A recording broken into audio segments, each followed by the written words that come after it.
welcome to Bernie's News and Views. I'm your host, Don Burgess, and very much welcome to a beautiful, sunny, beautiful evening. And we have three special guests with us tonight. We have Taj Donville-Outerbridge, welcome. Thank you. Kennita Perry, also welcome. Thank you very much. And last, and certainly not least, Linda Bogle Miesner. Yes, good evening to you. Well, to start with, why don't we have each of you introduce yourselves and share the work that you do for the LGBTQ plus community. And we're going to start with Linda. Okay, thank you and good evening to you, Dawn, and your guests this evening. My name is Linda Bogle Mienzer. The work that I do, I just show up as myself. I take myself everywhere I go. That's the job I do. Show up as myself. Yeah, I'm sure a lot of people recognize you from your videos that you do in the morning, usually um, on Facebook. I don't know if it's anywhere else, but that's where I see you. So Yeah. you're not shy, and you're out there. Well, actually, I am a little shy. Nobody believes me when I say that, but I am a little shy. I've always been shy. I've always been a bit of a nerd, but I just believe that it's crucial to our future that I be the person that I needed when I was young. So that's why I show up as myself everywhere I go. Okay, thank you, Taj. Sure. Similar to Linda, my name is Taj. Similar to Linda, a lot of my work is just showing up as well, and just being present in spaces that often people like me haven't been in necessarily. So it's always about and also being visible and being positively visible in a way that I would have liked to see as a young person growing up in Bermuda. And the other part of my work, I think, is around education. That's kind of where I like to focus my energies around education and increasing awareness about the LGBTQ plus community, because I believe that's the start to understanding, hopefully. So, yeah. And Kennita, yourself. Hi, everyone. Kennita Perry. I'm a counselor at the Bermuda College, and I am representing the BC Village, which actually Taj helped to establish and put out there. We have been here since 2017, active since 2018, and we provide a safe space for LGBTQ plus students and those in the community. We have events, we have open discussions, and we're looking to do actually a lot more within the community and here at the college. So that's what I'm doing. So did both you and Taj found that together, or how did that come about? Well, to be honest, because since I'm a counselor, there were quite a few students who were not quite coming out to me, but came out to me. And so eventually I decided to create a space. It was actually because of Zakia Johnson Lord. She had done training with the Counseling and Career Center actually in 2013. And that planted the seed. And I'm that person, I believe that energy follows intention. So the students who identified in those ways, they made their way to me. And I was like, you know what? Why don't we start to actually come together? You decide what you want to do. And so by the time Taj got there, at first he was just doing like kind of a social gathering. When Taj came, honestly, when Taj came, and quite a few other students who they wanted to do things, they wanted to advocate, they wanted action, they wanted to be seen and to be heard and to be acknowledged. So me as a counselor, I'm like, okay, let's find a safe way to do that. So yeah, that's how it happened. And a lot happened, can I say? Well, yeah, I was going When to you say say a a, lot happened. Yeah. when you say a lot happened, what does that mean? Well, interesting. I came a little bit prepared. So in 2018, we decided this is, and I say we because I know that it's not just about me. I am that person who provides that space, as a counselor. And so, what is the best way for people to feel respected, to feel seen, to feel heard? that way is to actually have them involved in what it is that we do. So coming out day was October 11th in 2018.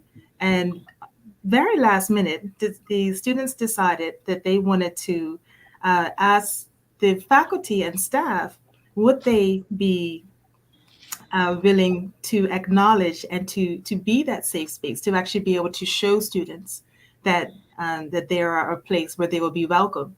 So what we did, the internet is a wonderful thing, but we created these. So safe zone, all are welcome, safe space. And so what we found was that not everyone wanted to participate, but it started a conversation, which was the most important thing. And so, like I said, that was done in 2018. And the great thing is that you still see these all around campus because, for those people who decided to have a part of it, and actually almost every department, actually, I think it is every department on campus has one of these placards. And so, and that's just one of the things that we did. But as Taj had said, education, we've been in the classroom to talk to people. We've done an open mic event, actually a couple of them, inviting people within the community, LGBTQ plus persons to speak. I know Linda was a part of one of them. We will be sure that you Yes. will be a part of more because Yes. it's so Absolutely. popular. And just to be able, again, like it's truly about safe spaces. And Bermuda College is truly the hub. Like I've had so much support from the college. I had the idea. They said, go for it. They showed me, what to do, how to, well, you know what I mean, how to do it, and have supported in everything that we have done. So, Awesome. Tosh, did you want to add anything to that? It looked like you were going to jump in there a couple of I'm times. sorry. No worries. I'm excited. Sorry. I was supposed to say that we did do a lot, and it was very important that space was created. I know it was very helpful to a lot of young people, and that's the crucial part, I think. KP, who I affectionately call Kennita, um, really created a space where young people can be able to talk about the issues that our community face, especially as young people. And we needed a space to have that conversation and to take it to the next level where we did some community outreach. And that was very important. And I know that helped a lot of students. So it's great. Hopefully, more senior high schools and other schools can take lead. That's the hope, I think. That's, Sure. yeah, trying to do that. I was going to ask you about young people later on, but I'll ask it now. How are you helping young people who maybe are struggling with their identity or struggling with how they worry about other people perceiving who they are? Well, to be honest, I'm going to be as honest as I can. It's a little bit difficult to gain access to our younger people in schools. Um, partially because we are a college community, and so we tend to work with those who are like 15 and over. But as we have been kind of talking about the issues that were important, it always goes back to when they were younger and how they were feeling when they were younger and what would be helpful. So there's an executive team that's actually working together now, and we came up with 4 areas that we want to focus on. One of them happens to be the youth. Now, what's interesting is that we have been contacted by Wesley Methodist Church, and they would like to host an evening talk with young people in October. So I'm trying to think of. Do you remember, Taj, the name of the doctor that they're going to be bringing in for the conference? Either way, they're having a conference. They're bringing someone in who's going to be speaking about social justice issues, and they wanted to be sure that LGBTQ plus issues were going to be talked about, and they want to focus on at least middle and high school students. So instead of looking back to what we haven't been able to do before, we're looking forward of what we plan to do now. Okay, that sounds like an exciting conference Mm-hmm. later on this year. Mm-hmm. Yeah. But I like the way that Kennita gently tiptoed around, we don't have access to young people and all of that sort of stuff. I mean, the reality is that, oh, I don't tiptoe around anything. We don't have access to young people because their parents are homophobic, and they think that us even talking to their young people is somehow going to convert them, as if they haven't made a decision long before we speak to them about what their sexuality is. And you know how I know that? Because I was young. Mm.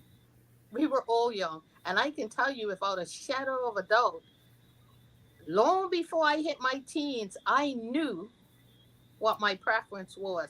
I couldn't label it, I couldn't identify it, but I knew what my preference was. That same time that I went through puberty is when I knew about my sexual orientation. Nobody had to tell me, no adult corrupted me. I didn't hear about it on the television and all of a sudden became gay. I think it's the funniest thing that people think that other gay people are automatically going to corrupt and somehow change others. Because if that was the case, why am I not straight when I grew up around heterosexual parents, heterosexual aunts and uncles? Did they fail? Did they fail at making me straight? I mean, it's crazy. What we want to do when I speak to young people in particular, it has nothing to do with the sexual side of it and all of that. What we're encouraging young people to do is simply live in their own truth and providing safe spaces for them to ask questions, to have understanding, to give them access to information and help that they need to work through the same thing we would expect parents to do if their straight children were struggling. Like when we talk about being a village, we have to be a village for everything and not just be a village for the things that we think are okay, because we have children that are struggling. Do you have And it's cruel to keep them away from people who can actually help them. so Linda or any of the rest of the three of you? Are there any resources that you might have for parents who are also struggling? They want to be supportive, but they're not really sure how to do that within the Bermuda framework. Um, I'll tackle this one, but I want to first talk a little bit about the previous question. I think one of the challenges with addressing schools is, I want to get this party in, is that for some reason we think that certain things do not need to be taught in school, like for example sex education, which is absolutely ridiculous. Young people need access to that information, especially in a safe way, in a constructive way, in a positive way, where they're not getting corrupted necessarily by the things that they find on the internet.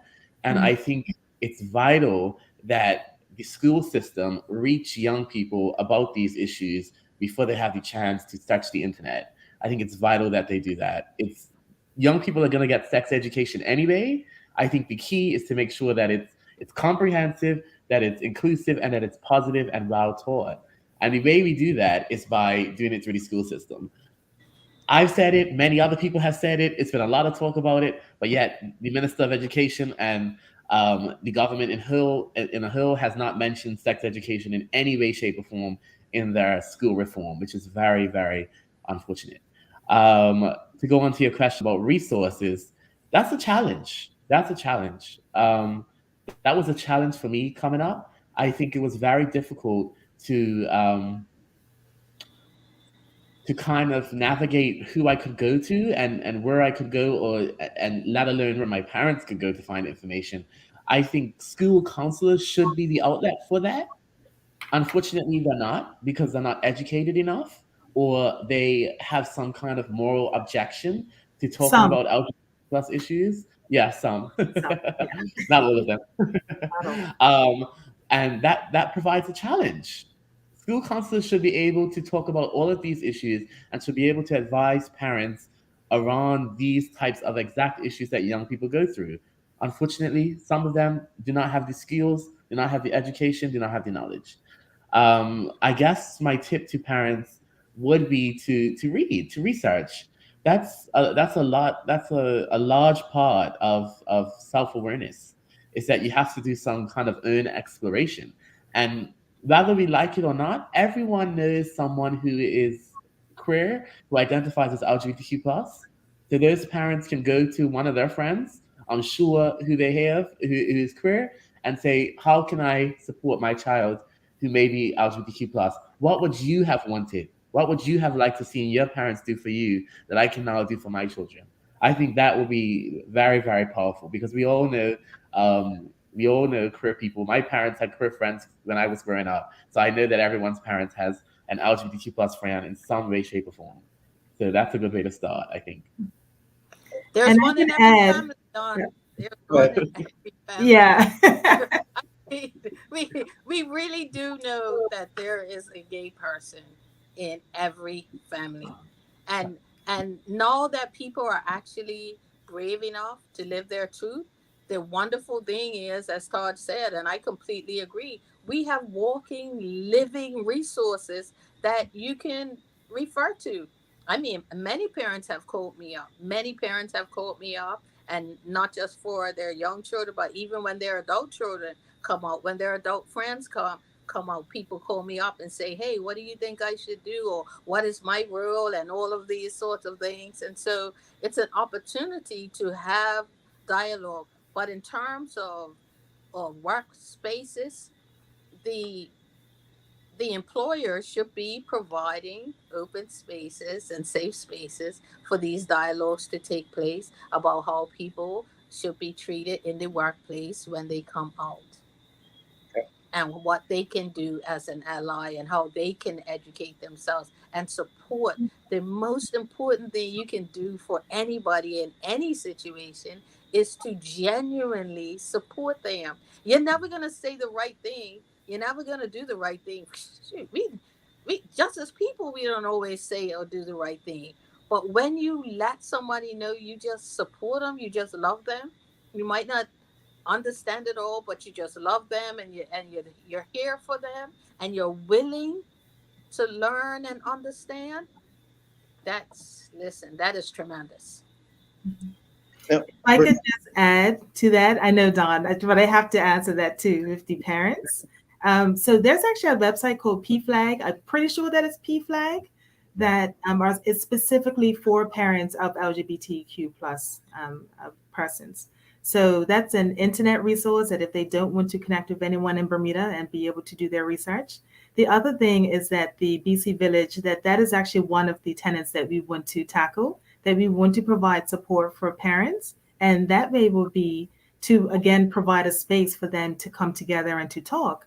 So the good thing is that we've already reached out to some people in the community, parents of LGBTQ plus persons who support their children and who want to share what has worked for them and to talk about the challenges and things like that.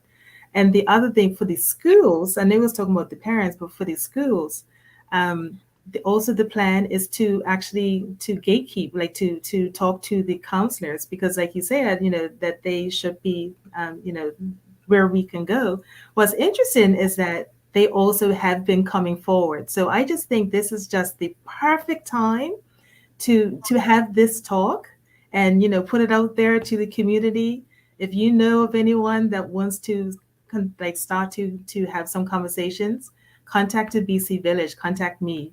I'll give my details at the end, and let's do this. Let's come together as a community. And really it's Correct. about us coming together as humans. We're talking about LGBTQ plus, but can we accept people for who they are and love them for who they are, and just come into these places and to just be and to share. Okay, and that's all I'm going to say. I And appreciate you I sharing. think also, let me say this, it's critically important that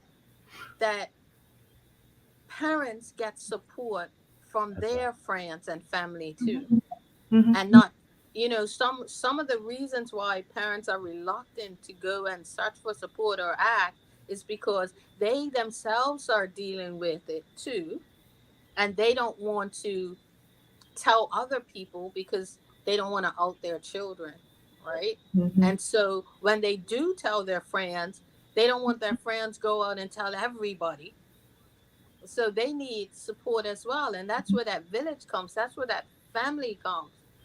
We have to normalize that children need to be themselves, and we have to create that safe space for them regardless. We have to make that the norm. Mhm. As we draw to the close of Pride Month, what do you see the highlights from this past year? And we'll start with Taj.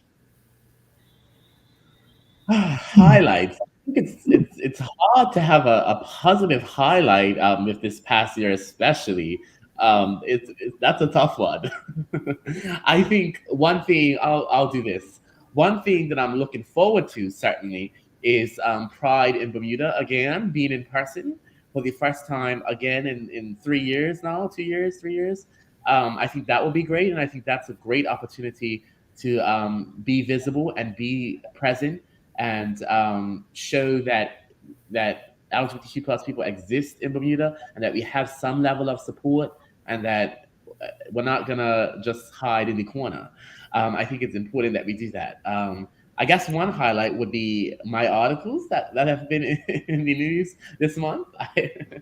I like to think that they're pretty good, and I would recommend that anyone who's interested in learning more about the LGBTQ plus community in Bermuda, especially, take a read. I think that's a good place to start if you're looking to begin. I think my articles are a great place to start. And Linda had a beautiful interview in the Royal Gazette.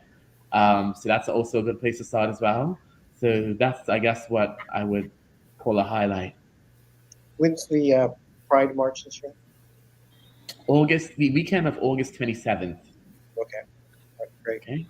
I know, like you said, it wasn't not a whole lot of highlights, but I'm assuming you're referring to the decision of the Privy Council, and Yeah. how what was sort of like the emotional impact of that decision on the people? Um, For me, that's a tough one. It's a tough one, and I actually kind of hate talking about it. I'm sure Linda agrees with me. Um, it's kind of an issue where it's like we're just tired of talking about it. But um, to be honest, I didn't expect any different. Um, and I think that says a lot about our community and how LGBTQ plus people are treated in Bermuda. That I didn't expect it to be any different. I didn't expect it to go my way, which is very unfortunate to have that kind of thinking, but also the reality of the situation. I didn't expect it to go in the way that I would have liked to. I think one positive thing, if you can take a positive from that, is that the marriages that went through in the past, what would it be, 5 years, will still be allowed to be recognized as marriages. And I think that is a positive thing because I know there was some debate around that, which would have been even more unfortunate if they decided to make those marriages null and void. So I think that is a crucial part. The effect that it will have on young people, this is what the effect. It will definitely deter young people from wanting to be in Bermuda, and that is a very, very important piece. And I said that in my interview with the Royal Gazette, and was that Bermuda is scaring off many of its talented young people who identify as LGBTQ plus, because Bermuda is not a safe space for LGBTQ plus people to grow and to thrive and to have families. So when I as an adult am growing to look forward for my future and having a family, Bermuda is not the place for me to be in for that. And that's very unfortunate because it's my home and I want to be there. But unfortunately, the government has made it very clear that it's not a place for me, which is unfortunate. Linda, when the decision was announced, what were you going Um, Listen, I think I felt like how millions of women in the United States are feeling now. When you had a right, and then it was Mm. snatched away, and then it was given back, and then it was snatched away again.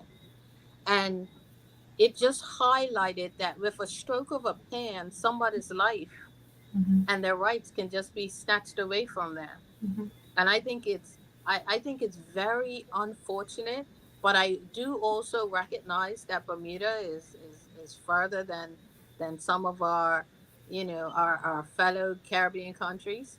We're further. At least, we at least we have something, that some legal protection called a domestic partnership. I certainly don't advocate for it, but it's there, and this government will tote it as an accomplishment that at least we gave you something. But giving us something and saying that it's the same doesn't even make any sense, because if it was the same, it wouldn't be needed, right? We, a progressive government, should be promoting a progressive thinking country. Right. A progressive government should be promoting a progressive thinking country. And if they are not, then they are not living up to the very name, their very party name, which is progressive, right? And I mean, we can't tiptoe around the fact that they they have advocated for their voter base, and their voter base has given them the direction in which they should go, at the expense of citizens that they say they represent. Mm. So when gay people are getting up and leaving this country, don't be mad at them that they're taking their resources, they're taking their talent outside of this country to countries where they feel safe. And until Bermuda provides that safety for them, then no, they shouldn't bring their talents back to this country. Why should I be in a country where I don't feel safe? Mhm. Everybody is not as brave as me. I'm just, I just refuse to leave my country. I refuse to leave my country. And I refuse to live here quietly. So I know you probably have spoken to your area MP. That must have been pretty interesting. I no, No? quite frankly, no, I'm not. I'm not going to speak to my area MP at all. I have I have no desire to speak to any of my area MPs, any MPs at all, quite frankly, about this topic, because they are learned. They They are are. learned. They are making choices. They are Yeah. making choices to do what they're doing. It's Yeah. not because of lack of knowledge. I mean, it is Pride Month, Don, and we are now at day 29, and not one statement. You are making a choice. And when people make choices, then they should be held accountable for their choices. So So, there is nothing I could say to you that will help you. You just have to decide at some point which side of history you want to be on. so, like, you feel them not making a statement is making a statement. Exactly. Not making, Definitely. absolutely, Yeah. It makes a Yeah. very loud not and making a clear statement is statement. Very not making. loud. Hmm. Yeah. And it's not like it hasn't been asked, because I can tell you that I've asked. I've asked, and I've asked again, and apparently something was in the works, but I can't get into that. But unfortunately, it's not going to happen. What I will commend, though, is last year during Pride Month, Minister Farber did put out a statement. So I do just want to recognize that briefly, even though one wasn't made this year or hasn't been made this year yet, we still have one day. um, so I've got my fingers crossed and my toes crossed that last year the statement came out on the last day of Pride Month as well. So maybe we might want one might come out tomorrow. So we'll see. And So, I know, Don, that there are ministers and senators and MPs that support marriage equality, also support equity for the LGBT community. I know that they're there, but when they don't stand up, then they make a statement too. Yeah. Hmm. um, I know, going back to the whole no statement thing, but I went into town today. Normally, I don't go into Hamilton because I work down in St. David's. Um, but I saw the flag, the pride flag on the flagpole at the American Consulate. I saw multiple uh, pride flags in towns on various businesses, and then not have the government do anything must be a real gut-wrenching feeling for the community. It's sad. I think it I says mean, more about them than us. I think it says a lot more about them than us, especially given the climate in Bermuda. I think it's time that they do something, and it's not. And I don't think people would have a problem with it. So I'm not sure why they haven't done it because I don't think it would be controversial in the way that they think it would be. I think most people would be rather relatively accepting of a statement of support or a pride flag at Government House or a pride flag in front of the house at the House of Assembly. I think most people would be in support of that. So I'm not understanding where the disconnect lies. I think it may have to do with the fact that politicians often do not speak to their voter base once they're elected. well, I mean, they had me as a grand marshal. I Right. mean, they're making. I Mm. mean, that's what I think is hurtful for me, that you made such a definitive statement with a public Bermuda holiday to say yes, we're gonna have an openly gay person as a grand marshal. You made that statement and then you don't follow it up. Yeah.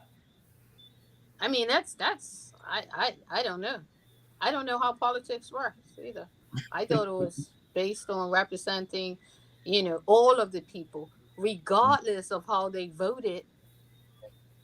You're supposed to represent all the people because you are now the caregivers for the citizens. That's what you take on. So it's no longer about your personal. And sometimes, listen, I'm a union. I'm with the union all day, every day. I represent workers, and sometimes, Don, I have to have difficult conversations with our members to say, yes, we represent you, but we also represent the integrity of our collective bargaining agreement. And if you break it, then there are consequences. Yeah. And so that's what leadership is for me. Leadership is to stand up and say to their protective voter base, listen, we represent this whole entire country. Right. And what we want this country to look like is a safe space for everybody, whether we agree with them or not. Yeah. That's what we want this country to look for. Yes. I would think that they would hop on the opportunity to change the narrative of Bermuda Yeah. that's out there. Exactly. The narrative Bermuda out there, what you gave right, you took right, you what? No, we're looking like the United States is looking like us now. No. Well, yeah, because I was going to ask, but I was going to drop the question. But like Justice Clarence Thomas, after the Roe v. Wade rollback, was talking about rolling back rights for other community groups as well. How concerning is that for you? I want to tackle this first, and I'm gonna steal a quote from Linda. It's that it's you today, or it's me today, and it's you tomorrow, Mhm. right? So Absolutely. that's how it works. So it's not a surprise that these conservative judges, especially Clarence Thomas, who's a notoriously conservative Supreme Court judge, would make that statement. And I wouldn't be surprised if in the coming year you see those pieces of legislation also getting struck down as well. I wouldn't be surprised. Donald Trump has very calculatedly set up the Supreme Court in a way that it's going to devastate human rights in America. And because America sets global precedent, whether we like it or not, it's going to set the precedent for the rest of the world. And that's the most unfortunate piece, is that when America acts, they need to be even more mindful, because what they do affects everybody in the world. And it signals to other governments that it's okay to take away rights once you've given them. And that's sad. And that's what we've done. Yeah. It sort of reminds me of during World War II, that Lutheran pastor. I don't remember his name at the moment, but he said something along the lines. It's not exactly 100%, but something along the lines. First, they came for the socialists, and I didn't speak out because I'm not socialist. Then they came for the trade unionists. I didn't say anything because I'm not a trade unionist. Then they came for the Jews. I did not speak out because I'm not Jewish. Then they came for me, and there was no one left to speak for me. Mm-hmm. Mm-hmm. Yeah. And which gets back to a key. Linda just dropped out. I was just going to talk about intersectionality that I know are hot button issues. But when she pops back in, we'll talk. We'll talk about it.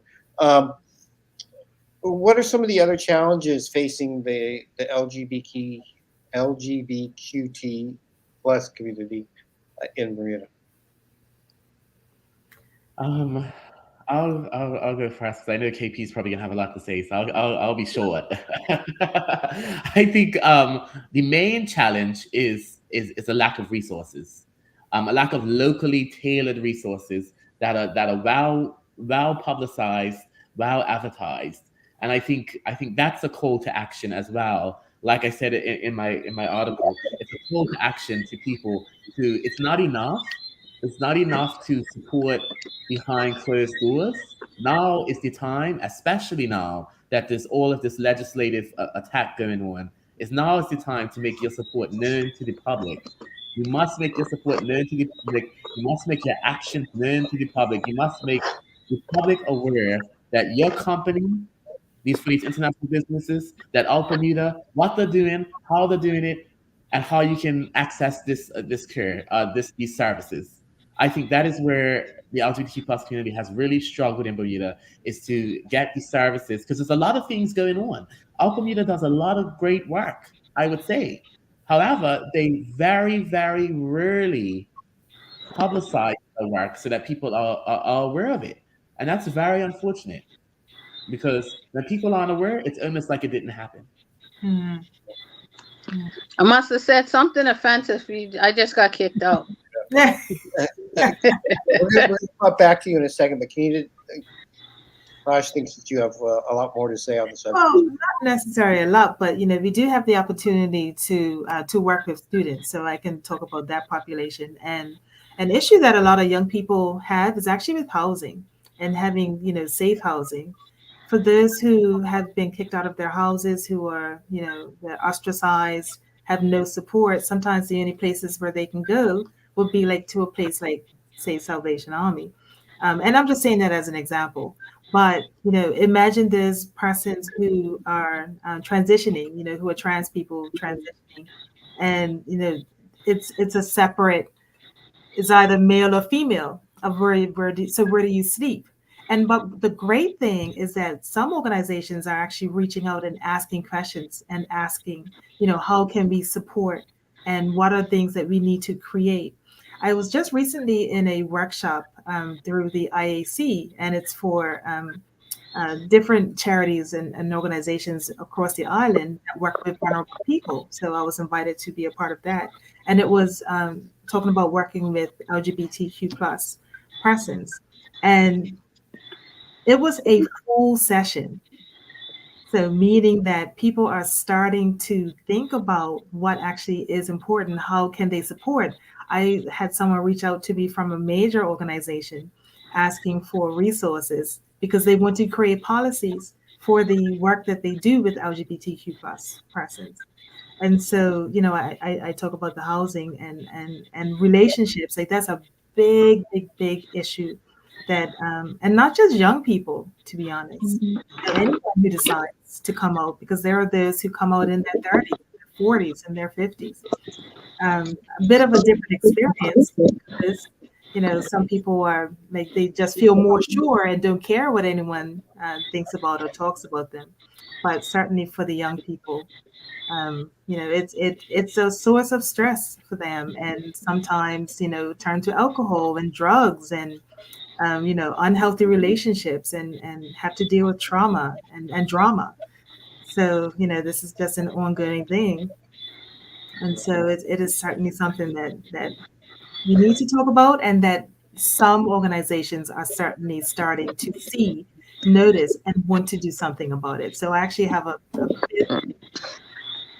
I tell you, there's change. Something is happening. It's like something has shifted And now is the time to actually jump on it. I just want to say that one of my students, way back when in 2018, had said that it takes a village to create change. And so, Linda, you keep talking about the village. So, yes, the BC village, but the village is all of us, everyone in our community. So, Exactly. we have the potential to make change. And Yeah. that's why we're here. We And all can. how common is it for young people to get kicked out of their house and have no place to go? I mean, how often does that happen? I don't know about how often it might be, but just know that it does happen.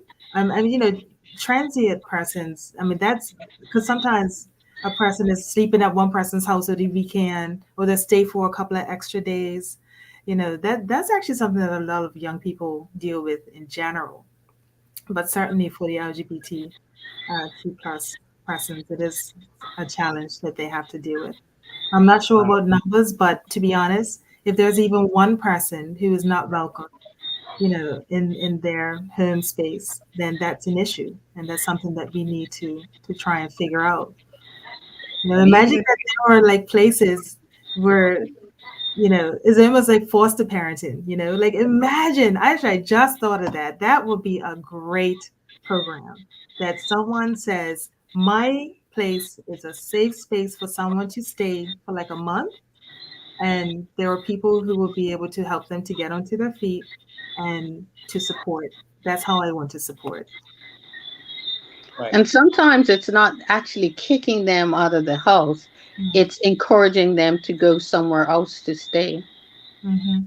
You're not actually kicking them out on the street, but oh, maybe you should go stay with your father if it's split, or your mother if it's split households, or maybe you should go and stay at your aunt's house, or even I know some parents who have even been generous to provide the resources for their kids to go school away from the island so that they're not even in the island anymore, right? I don't think that we have a huge problem where they're kicking kids on the street, but they're certainly no longer welcome in that household. Mm-hmm. We've And already and it gone, feels the same. we've already gone over our time quite a bit, but I do want to ask um, one question for Linda. I was about to ask it to you when you dropped out, and that's intersectionality, because that's one of the big things I hear from you all the time, and I know, like especially like the white community will generally be supportive of LGBTQIA plus rights, but maybe not supportive as much for Black rights or Black equality. Just want to give you a chance to touch on that. Yeah, see, you hit the head right. That is a big topic for me because I it it's very difficult for me to understand how the I am marginalized within the Black community, who is a marginalized community, right? And so when I'm out there fighting for workers' rights and doing my union thing and my activism, it's like I have the Black community wraps its arms around me. But as soon as I show up as my gay self, then okay, the white people can have you. And when I'm out there marching for workers' rights and against racism, then the white people inside of the LGBT community is like, well, we don't want no part of that. Right. And so it's like, and that's why I always use the term, when you invite me somewhere, please know I'm bringing my whole self. Mm-hmm. I don't leave any parts of me outside of that space. And it is a difficult thing in Bermuda to navigate and help people to understand that me today could be you tomorrow in any of those spaces. And that's why intersectionality is important. The LGBT community struggles with racism. They struggle with it the same way the Black community struggles with gay rights. So each of those communities have to check themselves when they want allies and when they want people to understand their struggles. Each of those communities need to check themselves. We're gonna have to have you guys. Sorry, we're gonna have to have you guys back again. But I want to give you all a chance to have a last word. And since Taj is biting at the bit here, Taj, you can go first.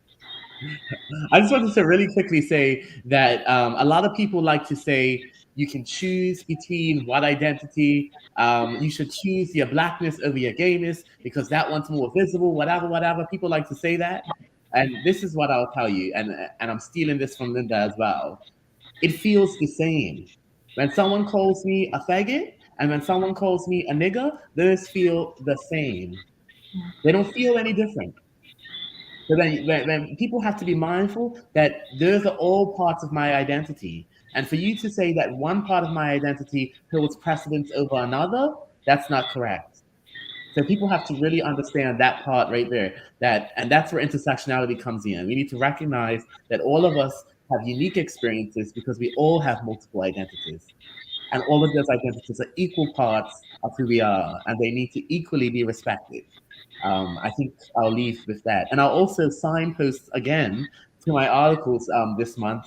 I wrote a really good one with a friend of mine about unconscious bias and how people can ask themselves some questions to address that. And I think that's a good place to start for LGBTQ plus people dealing with who struggle with racism, and for Black people who struggle with homophobia. I think those questions will be a good place to start for you. So check those out on Burn News if you have a chance. Okay. Nita.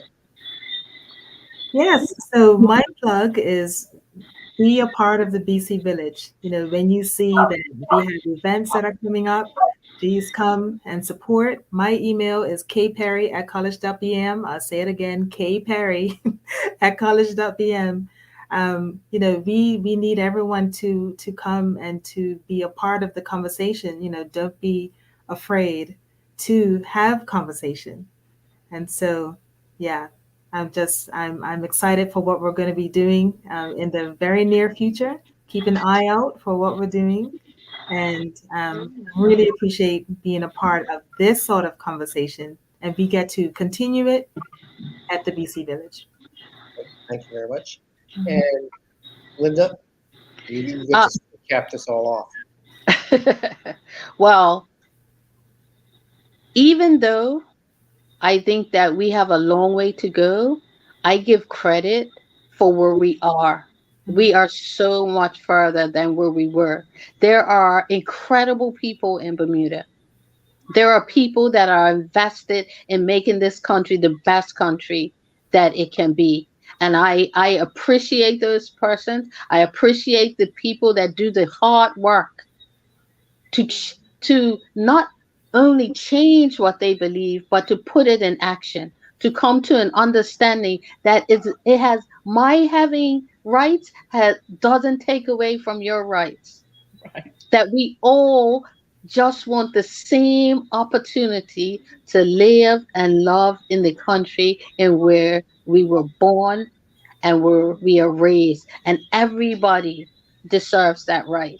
And so listen, I am blessed to have some amazing people in my life. And I do see the shift. Kenita talked about it earlier. Bermuda is shifting. Bermuda is shifting.